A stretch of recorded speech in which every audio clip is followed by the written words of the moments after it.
Hello and welcome all of you. इस lecture में हम स्टडी करेंगे applications of elasticity. Dear students, elasticity के कंसेप्ट की हमारी डेली लाइफ में बहुत सारी एप्लीकेशंस हैं, जिनमें से कुछ एक इम्पॉर्टेंट एप्लीकेशंस को हम यहाँ पर डिस्कस करेंगे। जैसे हम बात करें मेटालिक पार्ट्स ऑफ मशीनरी, तो मशीनरी के जो मेटालिक पार्ट्स होते हैं वो जब बनाए जाते हैं तब इस बात को दिमाग में रखा जाता है कि उस पार्ट पे जो लोड यूज होगा वो कितना होना चाहिए। तो कितना लोड होना चाहिए, मान लो मशीनरी, किसी भी मशीनरी का कोई पार्ट है, उस पे लोड जो होगा वो उस पार्ट के इलास्टिक लिमिट से कम होना चाहिए, नहीं तो क्या होगा, वो पार्ट टूट जाएगा।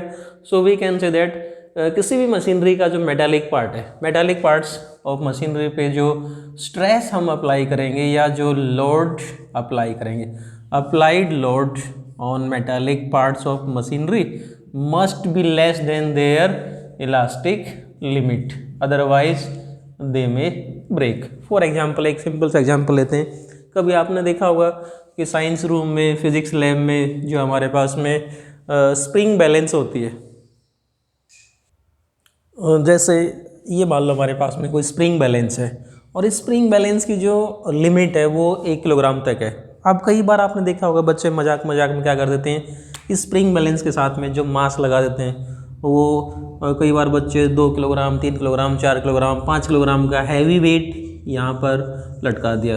रिजल्ट क्या होगा, हमने यहाँ जो स्ट्रेस अप्लाई किए that is greater than elastic limit. कि मान लो स्प्रिंग की लिमिट थी कि 1 किलोग्राम तक ये जो स्प्रिंग है अपनी जो ओरिजिनल कॉन्फ़िगरेशन को एक्वायर कर सकती थी, लेकिन बच्चों ने मजाक में 5 किलोग्राम का यहाँ पर मास लगा दिया। रिजल्ट क्या हुआ कि इस स्प्रिंग के अंदर क्या आएगी, परमानेंट स्ट्रेन आ जाती है, और उस केस में ये जो स्प्रिंग बैलेंस के अंदर जो स्प्रिंग लगी हुई है वो क्या होगी, उसकी जो शेप है परमानेंटली डिसेप हो जाती है, वापस अपनी ओरिजिनल कॉन्फ़िगरेशन में नहीं आ पाती है। इसी प्रकार से कई बार और एग्जांपल आपने देखे होंगे डेली लाइफ में। जैसे हम कई बार जो कार, बस वगैरह की बात करते हैं, उनके पीछे जो पायदान होता है, जैसे मान लो हम ये किसी गाड़ी की बात करते हैं और ये क्या है, पायदान गाड़ी में बैठने के लिए।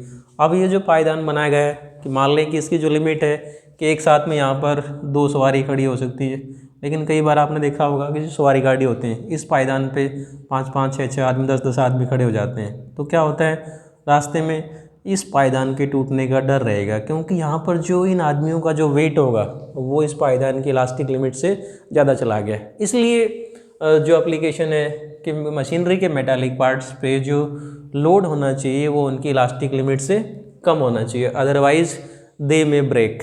उसी प्रकार से हम नेक्स्ट एप्लीकेशन लेते हैं। नेक्स्ट एग्जांपल हम देखो, आप सभी ने क्रेन्स देखी होंगी। क्रेन में जो मेटल की जो रोप होती है ना, उसमें आपने देखा होगा कि उसमें कई सारे थिन वायर्स को आपस में ब्रेडेड करके, मतलब आपस में गूंथ के क्या बनाते हैं, एक हैवी, मतलब एक मोटी थिक मेटल की रस्सी बना देते हैं। इस प्रकार की एक मेटल की रस्सी बना देती। तो इन कई सारे वायर्स को आपस में गूंथ किस लिए रखा है, किस लिए ब्रेड कर रखा है, ताकि इस मेटालिक रोप की जो फ्लेक्सिबिलिटी है उसको इंक्रीज करने के लिए। नहीं तो क्या होता, एक थिक वायर भी ले लेते, एक थिक वायर की जगह बहुत सारे थिन वायर्स को आपस में गूंथ रखा है, फिर ये मेटल की रोप बनाते हैं। और आपने देखा होगा यहाँ पर क्या लगा होता है, हुक लगा होता है। इस हुक के साथ में हम किसी भी हैवी लोड को उठाने के लिए क्रेन्स का यूज़ करते हैं, है ना। अब इस क्रेन की यदि हम बात करें तो इस क्रेन की ये जो मेटल की रोप है ना, इसकी थिकनेस कितनी होनी चाहिए, what should be the area, right. तो ये किस बात पर डिपेंड करता है, ये डिपेंड करता है हमें कितना तो लोड उठाना है और यहाँ पर जो मटेरियल यूज़ कर रहे हैं उसकी इलास्टिक लिमिट कितनी है। फॉर एग्जांपल, जैसे हम स्टील की बात करते हैं कि ये जो मेटल की रोप है क्रेन के अंदर, they are made of steel wire, और स्टील के लिए जो इलास्टिक लिमिट है वो कितनी होती है, 3 × 10⁸ newton per metre square. This is the elastic limit, right. So अब मान लो हम ये कह दें कि इस क्रेन को हम यूज़ कर रहे हैं 10⁴ किलोग्राम मास को उठाने के लिए, राइट। सो यदि मास यहाँ पर मान लो जो हमने मास लटकाया वो 10⁴ किलोग्राम है, तो अल्टीमेटली जो वेट होगा, वेट इज इक्वल टू कितना हुआ, mg, that is equal to 10⁴ × 10। जी का मान मैंने 10 पुट कर दिया तो वेट हो गया। इसका मतलब इस मेटल की रोप पे जो यहाँ पर जो लोड लगा हुआ है that is equal to mg and that is equal to 10⁴ into 10। ये मैं क्या मान के चल रहा हूँ कि मान लो इस क्रेन के लिए हमें 10,000 किलोग्राम तक को उठाना है। अगर ज़्यादा वजन लेना होगा तो थिकनेस और ज़्यादा करनी पड़ेगी, कम करना थिकनेस को हम कम कर सकते हैं। तो इसकी थिकनेस किस बात पर डिपेंड करती है? इलास्टिक लिमिट और लोड जिसको हमें उठाना है। अब क्वेश्चन ये है कि 10⁴ किलोग्राम तक को उठाने के लिए इसकी थिकनेस कितनी होनी चाहिए। So we can calculate thickness. वो कौन सा फार्मूला यूज़ करेंगे? We know that stress is equal to force upon area, right? Stress is force upon area. So stress कितनी है स्टील के लिए? इलास्टिक लिमिट कितनी है? 3 × 10⁸ is equal to force is equal to mg, और mg की जगह आप क्या पुट कर सकते हो? 10⁴ इंटू 10 अपॉन में एरिया ऑफ क्रॉस सेक्शन, और वो कैसा होगा? Circular, that is equal to πr²। So यहाँ हम क्या पुट कर सकते हैं? πr²। और यहाँ से यदि हम वैल्यू निकाल लें तो r² को ऊपर ले आएंगे, क्या बचेगा हमारे पास में? r² is equal to 10⁴ into 10 upon में इस फैक्टर को नीचे ले आते हैं 22/7 गुणा 3 × 10⁸, राइट? और इस सारे को यदि हम सोल्व करेंगे तो r की जो वैल्यू यहाँ से आएगी that is nearly equal to 1.03 centimetre. This is the radius of the rope in the crane, ठीक है? तो लगभग कितनी है? 1.03 सेंटीमीटर, और टोटल थिकनेस दिया डायमीटर कितना हो जाएगा? 2-2.5 सेंटीमीटर के लगभग उनकी थिकनेस होती है 10⁴ किलोग्राम तक उठाने के लिए। अब देखो हमने जो क्रेन्स की जब बात करते हैं तो इनमें सेफ्टी फैक्टर को और ध्यान में रखा जाता है। अब ये सेफ्टी फैक्टर क्या है कि मान लो आपको कोई लोड उठाना है किसी क्रेन के द्वारा, तो उस लोड को मापेगा कौन कि वो 10,000 किलोग्राम है, उससे ज़्यादा नहीं है। तो क्या करते हैं कि सेफ्टी फैक्टर 10 टाइम इंक्रीज कर देते हैं। इसका मतलब जो आपने रोप बनाई थी 1.03 सेंटीमीटर की, वो किसके लिए तैयार की? 10⁴ किलोग्राम तक के मास को आसानी से उठाने के लिए। लेकिन सेफ्टी फैक्टर के लिए क्या कर दिया? इसकी लिमिट कितनी कर देते हैं? 10 टाइम्स, 10 इंटू 10⁴। मतलब यदि वजन 10 गुना ज़्यादा भी है तो भी आसानी से हम उसको उठा सकें बिना रोप के टूटे हुए। इसलिए इस सेफ्टी फैक्टर को दिमाग में रखते हुए इसकी जो लिमिट है वो कितनी कर दी? 10⁵। लेकिन यूज़ कहाँ तक करना है? 10⁴ तक, विदाउट रिस्क। 10⁵ होगा तो उसमें क्या होगा? टूटने का रिस्क आ जाता है। सो we can say that thickness of metallic rope used in crane depends on the elastic limit of the material and safety factor। तो ये थी हमारे पास में इसकी दूसरी एप्लीकेशन। नेक्स्ट एप्लीकेशन क्या है? Construction of bridge. तो जी ये जो ब्रिज, समझ गए हो आप ब्रिज किसकी बात कर रहे हैं हम? जो रेलवे और ब्रिज वगैरह बनाए जाते हैं सड़कों पर, जो क्रॉस करने के लिए जो ब्रिज बनाए जाते हैं, या कभी आपने देखा होगा कि किसी रिवर वगैरह पे जो ब्रिज बनाए जाते हैं, तो उन ब्रिज की जो कंस्ट्रक्शन है वो इस प्रकार से की जाती है कि वो उन, जैसे मान लो हम यहाँ बात करते हैं कि ये 2 पिलर हैं और इन 2 पिलर्स पे ये क्या बना रखा है कि ब्रिज बना रखा है, राइट?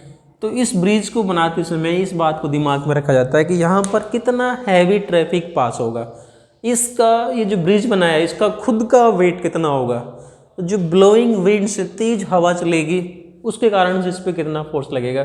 इन सभी चीज़ों को ध्यान में रखते हुए ब्रिज को बनाया जाता है, राइट?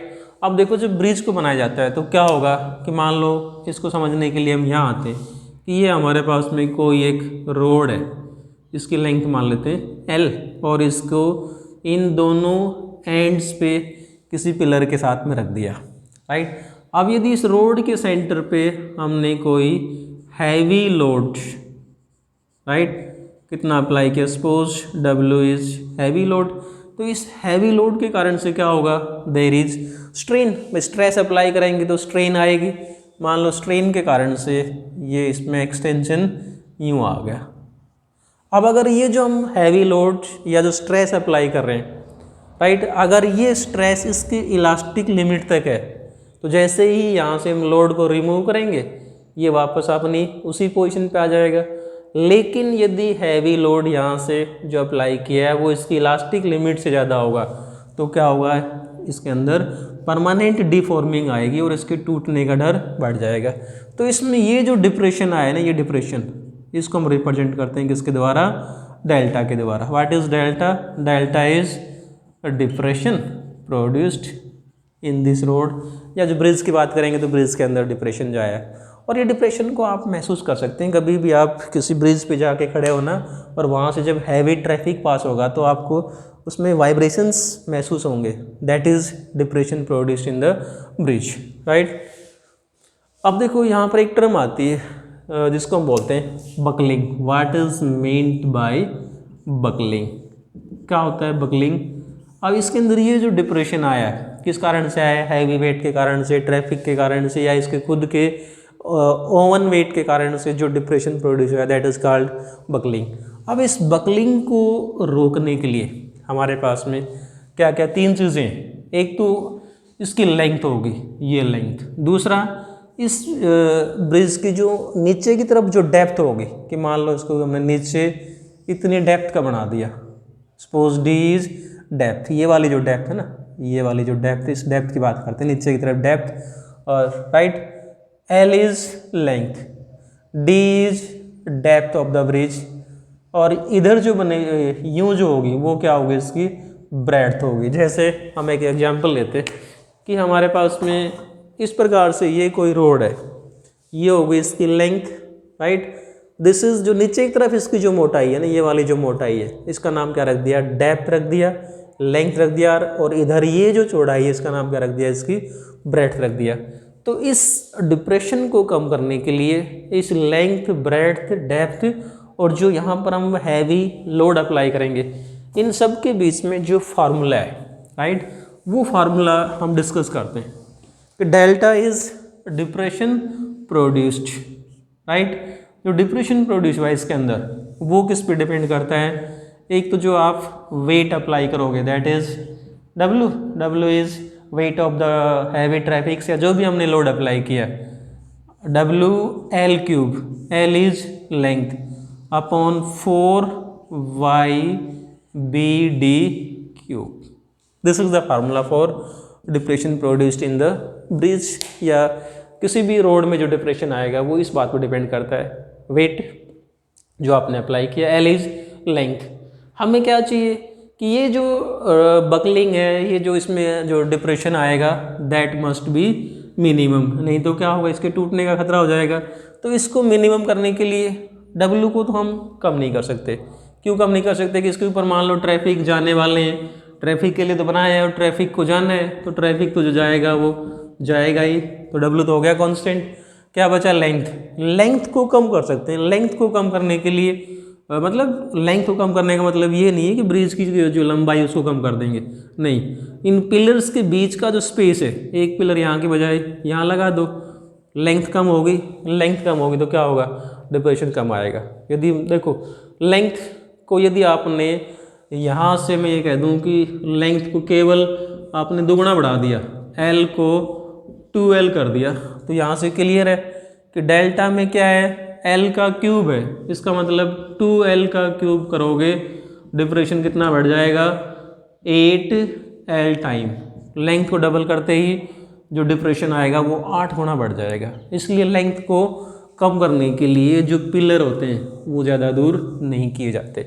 अब क्या बचा हमारे पास में, y is Young's modulus of elasticity, और वो स्टील के लिए जो मैक्सिमम होता है। तो अब यहाँ पर जो चैनल यूज़ करते हैं दे आर ऑफ, जो ब्रिज बनाते हैं, ब्रिज के अंदर जो चैनल यूज़ करते हैं वो किसका प्रीफर करते हैं, स्टील का, क्योंकि स्टील के लिए y की वैल्यू ज़्यादा होती है। देखो l कम होना चाहिए, y ज़्यादा होना चाहिए, b ब्रेड्थ ज़्यादा होनी चाहिए, डेप्थ ज़्यादा होनी चाहिए। तो b इज़ ब्रेड्थ, ब्रेड्थ को इसकी इधर जो चौड़ाई है वो भी क्या होनी चाहिए, ज़्यादा, और d इज डेप्थ। अब देखो इन सब में इफेक्टिव है ना वो कौन सा है, d ज़्यादा इफेक्टिव है। यदि हम डेप्थ को ये मान लो d है और डेप्थ को केवल दुगुना कर देते हैं, 2d कर दिया, जैसे ही आप डेप्थ को डबल करोगे ना तो depression is inversely proportional to d cube, length को डेप्थ को आपने डबल किया तो डिप्रेशन कितना होगा 2d³ का इन्वर्सली, मतलब डेल्टा इज 8 टाइम्स d³, मतलब 1/8 टाइम्स, 8 गुना कम हो गया ये जो डिप्रेशन है। इसका मतलब जब हम ब्रिज को बनाते हैं तो इन सारी चीज़ों को, इसकी लेंथ को, ब्रेड्थ को और डेप्थ को दिमाग पर रखते हैं, और वहाँ से इसकी जो डिज़ाइन है वो इस प्रकार से की जाती है कि डेप्थ ज़्यादा हो, राइट, और बी क्या है, ब्रेड्थ। तो इसको इस प्रकार से बनाते हैं। देखो मान लो हमने इसके डेप्थ को बढ़ाया, राइट, और ये डी इज डेप्थ, और इसको इस शेप का बना दिया। इस प्रकार की शेप का बनाने के बाद में ये हमारे पास में यूँ निकल के आया। जो चैनल बनाए जाते हैं वो इस प्रकार के बनाए जाते हैं। अब इसमें क्या हुआ, ये तो होगी डेप्थ। अब इस प्रकार का चैनल है, इसकी लेंथ आगे कितनी भी बढ़ा लो, दोनों तरफ से डेप्थ तो उतनी रहेगी, ब्रेड्थ भी क्या है उतनी, आपने ब्रेड्थ कर दी कि बी ब्रेड्थ, हमें बी ब्रेड्थ का चाहिए था, डेप्थ को बढ़ा दिया, ब्रेड्थ भी उतनी ही है। लेकिन बीच में जो मटेरियल उसको देखो, आपने यहाँ से मटेरियल सारा कट कर रखा है, इसका मतलब अपने फालतू में जो स्टील का यूज़ करना था उसको ख़त्म कर दिया। एक यदि ब्रेड्थ में यहाँ से और यहाँ तक पूरे में मटेरियल लगाते तो क्या होता है, इसका खुद का वेट भी बढ़ जाता। अब ब्रेड्थ उतनी रख ली, लेकिन बीच में मटेरियल को कट करने के लिए इसको, ये वाली जो शेप है इसको हम यूँ समझ सकते हैं कि ये एक्चुअली इस शेप का बन गया, और ये किससे मैच करता है, इंग्लिश के आई लेटर से मैच करता है। इसलिए जो चैनल बनाए जाते हैं वो आई शेप के बनाए जाते हैं। और वी कैन से दैट कि ये जो हमने ब्रिज बनाते हैं उनके अंदर जो चैनल लगाए जाते हैं वो आई शेप का बनाने के पीछे ये कारण होता है। देखो अगली इसी प्रकार की एक और इंटरेस्टिंग एप्लीकेशन है कि maximum height of mountain, we can calculate maximum height of mountain on the surface of earth using elastic behaviour of earth. Earth का जो इलास्टिक बिहेवियर है, यदि हमें ये पता हो कि अर्थ की इलास्टिक लिमिट कितनी है, तो उसके बेस के ऊपर अर्थ के सरफेस पे कोई भी माउंटेन बनेगा उसकी हाइट को हम कैलकुलेट कर सकते हैं। जैसे suppose this is any mountain on the surface of earth, और ये मान लेते हैं h is maximum height of this mountain. Suppose rho is density of the material, ये जो माउंटेन है इसके मटेरियल की डेंसिटी कितनी है, रो। तो ये माउंटेन अर्थ के सरफेस पे जो प्रेशर लगाएगा that is equal to h rho g. This is the formula for pressure. So we can say that pressure on the surface of earth must be less than elastic limit. नहीं तो क्या होगा, ये mountain नीचे धंस जाएगा। ये जो माउंटेन अर्थ के सरफेस पे जो प्रेशर लगा रहा है that must be less than elastic limit of अर्थ।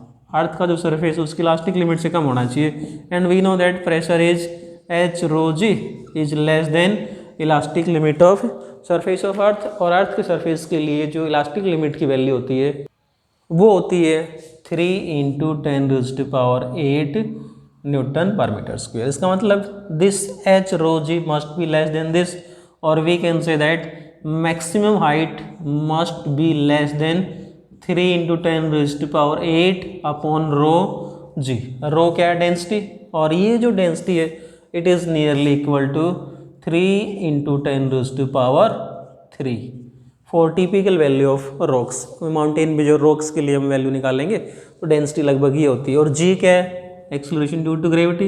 यदि इसको हम नियरली 10 मान लेते हैं तो 3 से 3 कैंसिल हो गया, 10⁻³ × 10⁻⁴, 8 में से 4 माइनस कर देंगे, h इज़ लेस देन 10⁻⁴। मतलब maximum height on the surface of अर्थ क्या होगी, लेस देन 10,000 मीटर, है ना। This is the formula for maximum height. और वी नो दैट, देखो आपने सुना होगा कि माउंट एवरेस्ट की जो मैक्सिमम हाइट हो कितनी होती है, 8,848, 8,848 metre, which is less than 10⁻⁴ metre. इसका मतलब अर्थ के सरफेस के ऊपर कोई माउंटेन बनेगा या कोई माउंटेन है तो उसकी जो मैक्सिमम हाइट होगी that will be less than 10⁻⁴। देखो एक और इंटरेस्टिंग एप्लीकेशन हम डिस्कस करते हैं।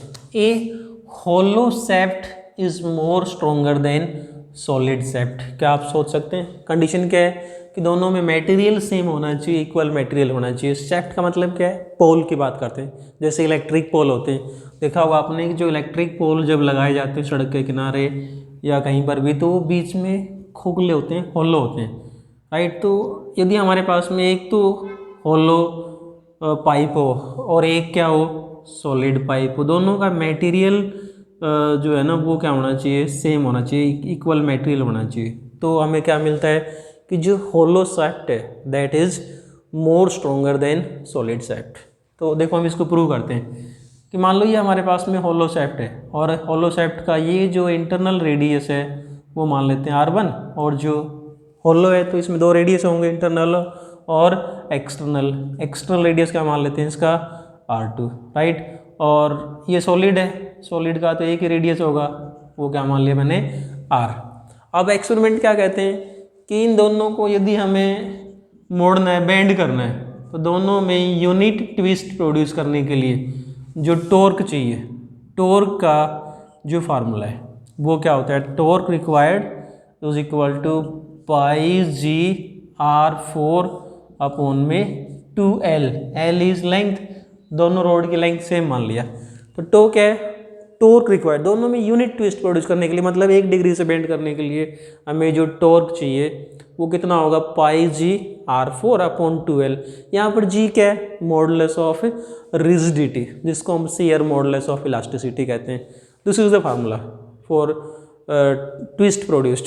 ये मान लो किसमें है, अगर मैं ये कह दूँ कि ये तो हो गया सॉलिड के लिए, तो होलो के लिए जो टॉर्क चाहिए वो कितनी होगी, सेम फार्मूला, पाई जी, दोनों चीज़ें सेम रहेंगी क्योंकि मटेरियल इक्वल, सेम मटेरियल है। R4 की जगह क्या आ जाएगा, R2 की पावर 4 माइनस में R1 की power 4, internal external radius minus में इंटरनल रेडियस अपॉन में 2L, where L is length.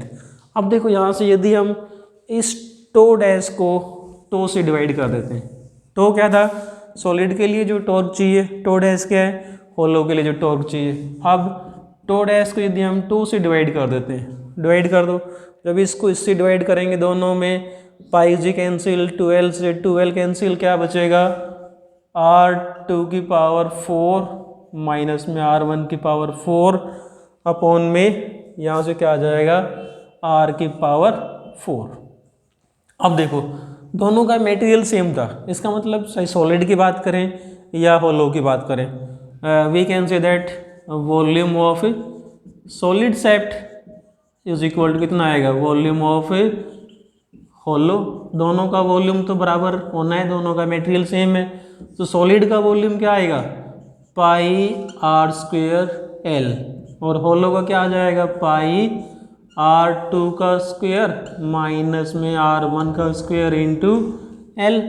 Pi L से पाई L कैंसिल हो गया, हमारे पास में क्या बचा, R² is equal to R2 का स्क्वायर माइनस में R1 का स्क्वायर, राइट। ये आया R की वैल्यू।